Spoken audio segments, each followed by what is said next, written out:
गहनता से पूछताछ की गई, उसके बयानों में काफ़ी विरोधाभास पाया गया। इससे हमारी उसके घटना में शामिल होने की आशंका और बढ़ गई थी। काफ़ी गहनता से पूछताछ के बाद में उसने अपनी भूमिका इस घटनाक्रम में स्वीकार की थी और साथ ही हम उसके बाद में जो उसने बताया था उसके आधार पे मौके पे लेके गए और काफ़ी जो मामले से रिलेटेड और रिलायबल एविडेंस वहाँ से हमें बरामद हुए। जो अंजलि नाम की जो आरोपी है उसने ये स्वीकार किया था कि बच्चा उसके पास में सुबह के समय आया था और वो वहाँ पर गेम खेल रहा था। उस समय उसकी जो बहन है वो भी आई थी, लेकिन वो बाद में वापस चली गई थी। तत्पश्चात वो CID नाम का एक सीरियल वहाँ पर देख रही थी, उसमें किसी की एक हत्या का एक सीरियल उसमें चल रहा था। साथ ही पास में एक चार्जर की केबल भी वहाँ पर पड़ी हुई थी। जो अंजलि आरोपी ने यह भी बताया कि पहले उसने खुद ने सुसाइड का अटेम्प्ट किया। मैं यहाँ पर आपको यह भी बताना चाहूँगा कि हमने उसकी पूरी मेडिकल हिस्ट्री है अलग अलग हॉस्पिटल से वो भी कलेक्ट करी है, जिसमें उसमें सुसाइडल टेंडेंसीज दिखाई गई है और पहले भी अटेम्प्ट कर चुकी है, जिसका मेडिकल रिकॉर्ड और हमारे पास में दस्तावेजी साक्ष्य भी उपलब्ध है। उसके बाद में उसने बच्चे में पहले एक बार केबल से गला घोटने का अटेम्प्ट किया, लेकिन उसके बाद में रुक गई। फिर उसके बाद में उसको ये लगा कि बच्चा हो सकता है घर जाकर के शिकायत कर दे कि उसके साथ में उसने ऐसे किया है। उसके बाद में उस बच्चे का उसने केबल से गला घोट दिया। अभी तक की जांच से कोई पुरानी उसकी रंजिश या किसी और अदर पर्पज से कोई हत्या करने की बात सामने नहीं आई है। उसके बाद में हमने मौके से उसकी निशानदेही पे जो बच्चे की जो चप्पलें थी वो भी रिकवर करवाई थी और प्राइवेट 2 विटनेसेस भी हमने साथ में रखे थे। साथ ही बच्चे को जहाँ मार के रखा गया था जो बेड के नीचे, वहाँ से भी हमने एक वुडन पीस है वो हमने FSL में भेजा है। FSL की जो सीरोलॉजी की रिपोर्ट प्राप्त हुई है उसके अनुसार जो वहाँ पर निशान मिले हैं वो ब्लड के स्टेन्स हैं और ह्यूमन ओरिजिन का ब्लड है। साथ ही हमने जो बैग जिसमें उस लड़के को डाल के रखा गया था और बाद में अंजलि ने छत पे लेके गई थी, वो बैग भी रिकवर किया है। उसमें भी जो सीरोलॉजी की रिपोर्ट है उसके अनुसार ट्रेस से जो ब्लड मिले हैं। साथ ही हमने एक चादर भी बरामद की है और जो केबल है वो भी हमने इस मामले में बरामद की है। जो 3 आरोपी हैं अंजलि और इसके अलावा जो 2 और आरोपी है धनवंती और स्वर्णदे, तीनों को हम अरेस्ट कर चुके हैं। अंजलि का हमने कुल मिलाकर के 5 दिन का पुलिस रिमांड हासिल किया था और धनवंती और स्वर्णदे का 1-1 दिन का पुलिस रिमांड हासिल किया था। तीनों को बाद में माननीय न्यायालय में पेश किया गया है और तीनों को ही जुडिशियल कस्टडी में भेज दिया गया है। मर्डर का कारण सर पता चला सर? मर्डर का कारण क्या था सर? लोग रीजन पूछ रहे हैं, अभी रीजन क्या रहा, रीजन निकल के नहीं आ रहा। लोग सिर्फ इसी बात पर ही वो कहते हैं कि कारण बताया जाए। कारण देखिए, जैसा कि मैंने आपको बताया, जब हमने इसको अरेस्ट किया था तब हमने काफ़ी सारे इनके डॉक्यूमेंट्स घर से रिकवर किए थे, जिसमें इसका काफ़ी अलग अलग हॉस्पिटल से इलाज चला हुआ था। इसके बाद में हमने उन हॉस्पिटल से भी उसको रिकन्फर्म वापस किया है, वहाँ से भी हमने उन डिटेल में रिपोर्ट ली है। साथ ही हमने कल्पना चावला हॉस्पिटल में मेडिकल बोर्ड भी गठित करवाया था। उसके अनुसार भी रिपोर्ट में भी ये सामने आया कि इसको कुछ साइकोलॉजिकल इश्यूज इस लेडी को थे, कुछ सुसाइडल टेंडेंसी भी थी और फिट्स ऑफ एंगर, मतलब बार बार कभी ऑल ऑफ सडन गुस्सा आना, इस प्रकार की भी इसमें वो पाई गई थी। हमने एक डिटेल्ड रिपोर्ट के लिए बोर्ड को लिखा है, लेकिन बोर्ड ने कहा है कि हमें कुछ ऑब्जर्वेशंस में रखना पड़ेगा और उसके बाद में हम इसको डिटेल में रिपोर्ट देंगे। तो अभी तक जो इश्यू सामने आया है, जो कुल मिलाकर के जो बात सामने आई है वो यही है कि जो पुराना इसका मेडिकल ट्रीटमेंट का इतिहास रहा है उसके हिसाब से, और जो खुद बार बार कभी कभार गुस्सा जो आने की शिकायत जो उसमें रहती है, और साथ ही में ही जो साइकोलॉजिकल इश्यूज है उसकी वजह से उसने ऐसा किया। सर एक लोगों जो परिवार के लोग हैं सर, परिवार के लोगों ने ये दावा किया था कि तांत्रिक विद्या से रिलेटेड मामला है, बच्चे का लिंग कटा हुआ है, उसको हथौड़ों से मारा गया, दांत गिरे हुए हैं, हाथ में बाल हैं। क्या पोस्टमार्टम रिपोर्ट में भी परिवार के लोग मौजूद थे? इस तरह की बातें सामने क्यों आई जिसकी वजह से मीडिया में भी ये सब कुछ चला? देखिए, खुद से जो ये खबरें थी ये बिल्कुल गलत फैलाई गई, बिल्कुल ही असत्य है और निराधार है। जो पोस्टमार्टम है वो मेडिकल बोर्ड ने किया है और साथ ही वीडियोग्राफी भी कराई गई है, जिसकी सीडी आज भी हमारे पास में पुलिस टीम के पास में उपलब्ध है। यदि घर वालों को कोई शंका हो तो वो भी उसको शंका का निवारण कर सकते हैं। बाकी जो इंजरीज का जो जिक्र किया गया प्राइवेट पार्ट्स पे या हथौड़ा मार करके चोट पहुंचाने का, यह बिल्कुल बेबुनियाद है, बिल्कुल गलत है। ऐसा कोई सीबीआई की जांच परिवार कर रहा है, शरीर में कोई चोट नहीं थी? ऐसी कोई भी चोट नहीं है। थोड़ी सिर के आसपास में थोड़ी सी स्वेलिंग है, वो भी एक्सटर्नल इंजरी, उसपे भी एक्सटर्नल इंजरी नहीं है। और साथ ही केवल एक जो लिगेचर मार्क होता है, जो गला घोटा गया, उसके जो मार्क्स हैं वो हैं।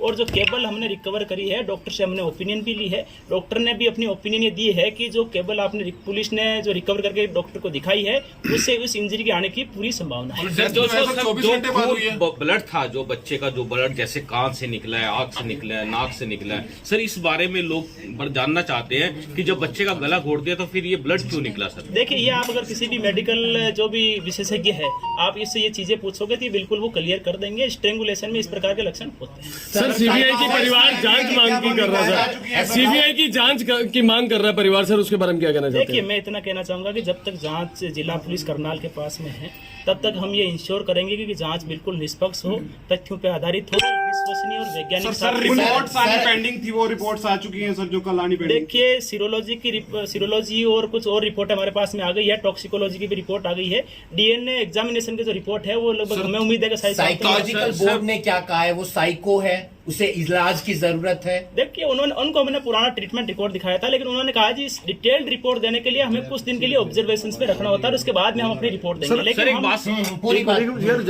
लेकिन हम ये चाहते हैं कि इसमें एक डिटेल्ड हम रिपोर्ट जरूर प्राप्त करेंगे ताकि आरोपी को किसी भी प्रकार का इस प्रकार का लाभ ना मिले। ताई और दादी का क्या रोल रहा पूरा इसमें? देखिए, जो धनवंती और जो स्वर्णदेव को हमने अरेस्ट किया है, वो जो सुबह का घटनाक्रम था, जब उन्होंने डेड बॉडी वहां पर देखी तो उनकी ये जिम्मेदारी बनती थी कि तुरंत पुलिस को इत्तला करें। इसके बावजूद भी उन्होंने किसी और की छत पे रख देते हैं ताकि डाउट उन पे जाएगा, बॉडी को उठा करके वहां से वहां फेंक दिया। बॉडी को छत पे कितने बजे रखा गया? बॉडी का जो छत पे रखने का जो टाइम है वो लगभग जो एग्जैक्ट अभी 3:30 के लगभग बाद में रखा गया है। 3:30। देखिए, मैंने जो आज से आपको बताया, पुलिस और ग्रामवासियों के सहयोग से सर्च अभियान चल रहा था। उस समय गांव के लगभग बाहर की फिरनी के आसपास में सर्च अभियान चल रहा था। तो लेट दर्ज हुआ सर, बच्चे की गुमशुदगी का जो मुकदमा था FIR के अंदर 8:50 शाम का दिया गया सर, वो एक्चुअली में दर्ज कब हुआ था, इन्फॉर्मेशन कब आई थी सर? देखिए, इन्फॉर्मेशन जैसा कि मैंने आपको बताया, हमारे पास में 3 बजे के आसपास इन्फॉर्मेशन प्राप्त हुई थी, तभी मैंने SHO को कॉल भी किया था और SHO को संज्ञान में पहले से ही मामला था। वहां पर टीम मौके पर गई थी, वो तुरंत बाबा पे आशंका जाहिर की और तुरंत टीम बाबा को लेने के लिए निकल गई थी। उसके बाद में घर वालों से कांटेक्ट किया गया कि आप साथ में थाने में भी आ जाओ ताकि आप रिपोर्ट भी दर्ज कर सके, फॉर्मल औपचारिक रूप से मुकदमा भी दर्ज हो सके। तो जैसे ही हमारे पास में रिटर्न में कंप्लेंट आई उसी समय मुकदमा। अंजलि के पति ने ये बात बोली है कि अंजलि ने ये बात बताई है कि वो उसका भी मर्डर करना चाहती थी, लेकिन उसके ऊपर उसका बस नहीं चलना था। जो हमने इंटरव्यू किया उसमें ये बात थी, तो इससे कहीं ना कहीं लगता है कि जो अंजलि उसका मानसिक संतुलन इस तरह का था, मार वो किसी को भी सकती थी सर। देखिए, ये बात जरूर हमारी पूछताछ में भी सामने आई थी, लेकिन जिस प्रकार से मारने के बाद में भी जो इसके द्वारा प्लानिंग की गई, बैग को जो बच्चे को छिपा कर रखना, फिर बैग में डाल देना, फिर रात के टाइम जब कोई गली में दिख नहीं रहा उस समय उसकी दूसरे की छत पे रख के आना, तो ये सारे इश्यूज हैं जिसका हम डिटेल्ड में असेसमेंट करवाएंगे और हम चाहेंगे कि आरोपी को इसका किसी भी प्रकार से लाभ न सर, वो जेल में सुसाइड ना करे, क्योंकि उसने भी पहले कई बार सुसाइड किया है, तो उस तरीके से आप लोग कितनी सुरक्षा में रखेंगे? देखिए, मैं आज जेल सुपरिटेंडेंट से भी उनको भी अवगत करवा रहा हूँ कि इस संबंध में इस जो आरोपी है इस पे विशेष निगरानी रखी सर। राजेश और जो लवली है सर, इन दोनों का क्या सीन रहा, क्योंकि गांव का और परिवार का दबाव ज्यादा राजेश की फैमिली पे था सर। उनका कहना था 1 घंटे में लुधियाना से कैसे आ सकता है सर। तो ये सर ये बड़ा वहाँ पर देखिए अफवाह फैली है इस तरह की। क्या पुलिस का कार्य है, यदि कोई निर्दोष है तो उसको बचाना, और रियल में किसी की इन्वॉल्वमेंट, थोड़ी सी भी इन्वॉल्वमेंट जो कानून के अनुसार अपराध बनती है, अगर वो बनती है तो उसके खिलाफ कार्रवाई सुनिश्चित करना। जो राजेश का जो इस पे कुछ लोगों ने आशंका जाहिर की है या उसकी भूमिका को संदिग्ध माना है, उसके संबंध में हमने उनका फोन भी रिकवर किया है उसका, और जो उसकी फोन में कुछ कॉल रिकॉर्डिंग्स भी हमें मिली है, तो उसमें ऐसी कोई हमें कुछ संदिग्ध नहीं लगा जिसके आधार पर उसकी भूमिका इस मामले में जाहिर है। साथ ही हमने लवली, जो कि अंजलि का पति है, अंजलि और राजेश, तीनों के फोन है वो फोरेंसिक लैब में भेजे हैं ताकि इनके यदि छोटा मोटा घर वालों को डाउट भी हो कि उनको डाटा डिलीट कर दिया तो वो भी हम रिकवर करवा। अंजलि के पति से सर कुछ चैटिंग भी हुई थी, अंजलि को डाउट था कि मेरा नाम आ सकता है बीच में, वो चैटिंग भी बताई जा रही है। फिंगरप्रिंट के बारे में दोनों से हमने अलग अलग पूछताछ भी करी थी इस मामले में। तो उसने, जो अंजलि है, उसने लवली को पोस्टमार्टम के दौरान ये पूछा था कि क्या पोस्टमार्टम हो गया है, तो उसने कहा कि अभी चल रहा है। तो अंजलि ने पूछा कि हो सकता है उस पर मेरे फिंगरप्रिंट आए, तो उस टाइम लवली ने इस बात पे उतना गौर नहीं किया था, लेकिन जो चैटिंग है वो डिलीट हो रखी है जो पूछताछ के दौरान सामने आया है। तो दोनों तरफ से डिलीट है सर, दोनों तरफ से डिलीट है। तो हमने दोनों के ही फोन जो है वो साइबर फोरेंसिक लैब में डाटा, जो डिलीटेड डाटा है उसको रिकवर करने के लिए। सर पुलिस पहले दिन से चाह रही थी कि असली कसूरवार जो है वो पकड़ा जाना चाहिए, लेकिन क्यों आखिरकार माहौल बिगड़ा, क्यों आखिरकार पुलिस पर ही आरोप लगते रहे कि पुलिस से संतुष्ट नहीं है, ऐसा क्यों हुआ? देखिए, ऐसा है, 4 साल के बच्चे की मृत्यु होना बड़ी एक दुखदायी घटना थी, एक दुर्भाग्यपूर्ण घटना थी। जिला पुलिस भी चाहती थी कि इस मामले में जल्दी से जल्दी असली जो आरोपी जो इसमें इन्वॉल्व रहे हैं उन तक पहुंचा जाए, लेकिन क्योंकि साथ में हमारा काम ये भी इंश्योर करना था कि जांच है वो साक्ष्य के आधारित हो और विश्वसनीय हो। तो हम कुछ रिपोर्ट्स का भी वेट कर रहे थे एफएसएल से, हमें बड़ी मदद मिली एक्चुअल में। एफएसएल से हमें कुछ रिपोर्ट्स बड़ी टाइमली भी मिली, जिससे भी हमें इन्वेस्टिगेशन को आगे बढ़ाने में बड़ी मदद मिली। साथ ही हमने जो पोस्टमार्टम जो रिपोर्ट है उसकी भी जो विशेषज्ञ है उनसे भी पोस्टमार्टम रिपोर्ट के बारे में डिटेल से हमने उनसे भी मदद ली। और पहले जिन पे डाउट किया गया उनका रोल केवल सुबह सुबह के घटनाक्रम में मिला, जो दिन का जो घटनाक्रम था उसमें उनकी पुष्टि नहीं हो पा रही थी। इसके बाद में हमने अंजलि से पूछताछ की और फिर हम एक्चुअली वास्तविक आरोपी तक पहुंचे। सर, करनाल के लोगों को, हरियाणा के लोगों को जिनकी नजर थी इस पूरे मामले में, आश्वस्त करना चाहेंगे कि जो जांच हुई है ठीक है, सभी सही आरोपी फिलहाल यानी कि जेल में है? देखिए, डेफिनेटली जो भी कोई बात हम कह रहे हैं तो बड़ी जिम्मेदारी के साथ में और सबूतों के आधार पे कह रहे हैं। और जैसे ही डीएनए एग्जामिनेशन रिपोर्ट आएगी तो और हमारी जो बात है वो और पुख्ता हो जाएगी। जितने भी अभी तक पुलिस ने जांच करी है, हमने ये सुनिश्चित करने का प्रयास किया है कि हम एक मामले में प्रभावी और निष्पक्ष जांच करके एक अच्छा केस माननीय न्यायालय के समक्ष पेश करें और इस मामले का प्रभावी अभियोजन, इफेक्टिव प्रोसिक्यूशन भी सुनिश्चित हो, ताकि मामला अल्टीमेटली कन्विक्शन तक पहुंचे। डीएनए के लिए सर क्या क्या चीज भेजी गई? डीएनए के लिए सर अगर मेडिकल बोर्ड ये कह देता है ये साइको है तो फिर उसके बचने के चांसेस हो जाएंगे। देखिए, मैंने जैसे कहा कि क्योंकि हमारा काम सही जांच सुनिश्चित करना है, ना कि किसी को झूठा बचाना या किसी को झूठा फंसाना। ये हमारा काम बिल्कुल नहीं है। जो जिला पुलिस है वो बिल्कुल प्रोफेशनल ढंग से काम कर रही है और ये सुनिश्चित करने का पुलिस ने पूरी तरह से प्रयास किया और किया भी है कि इस मामले में जो एक्चुअल आरोपी है और जिसकी जितनी भूमिका है उसके हिसाब से जो मामला है वो माननीय अदालत तक पहुंचे और माननीय अदालत में हम अपना जो मामला है बिल्कुल अच्छे ढंग से रखें।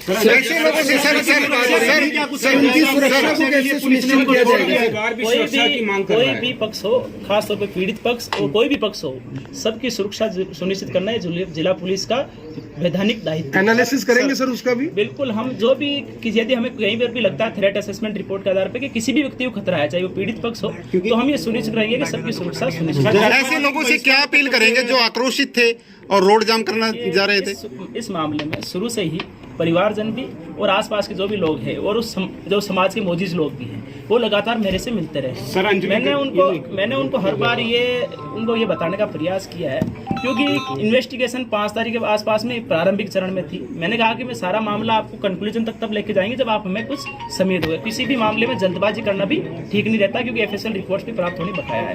कुछ लोग उसमें से संतुष्ट भी थे, कुछ लोगों के अपने अपने डाउट्स थे। वो मैंने उनको ये भी कहा कि आपके जो भी इस मामले में डाउट्स हैं, जैसे सारी रिपोर्टें प्राप्त होती रहेगी हम आपके एक एक डाउट क्लियर करते रहेंगे। हमारी ये जिम्मेदारी है कि आपके जो भी डाउट्स हो वो हम डाउट्स उनको क्लियर करें, लेकिन हम ये कतई ये भी नहीं करने वाले कि किसी भी बंदे पे यदि कोई छोटा सा भी आपने संदेह प्रकट किया किसी भी वजह से तो और उसका कोई यदि मामले में रोल नहीं पाया जाए तो उसके खिलाफ कोई कार्रवाई करें। सर, एक सवाल उठ रहा है कि जो राजेश का परिवार था, माँ और पत्नी, उनको इतनी सुबह कैसे पता चला छत पे शव है?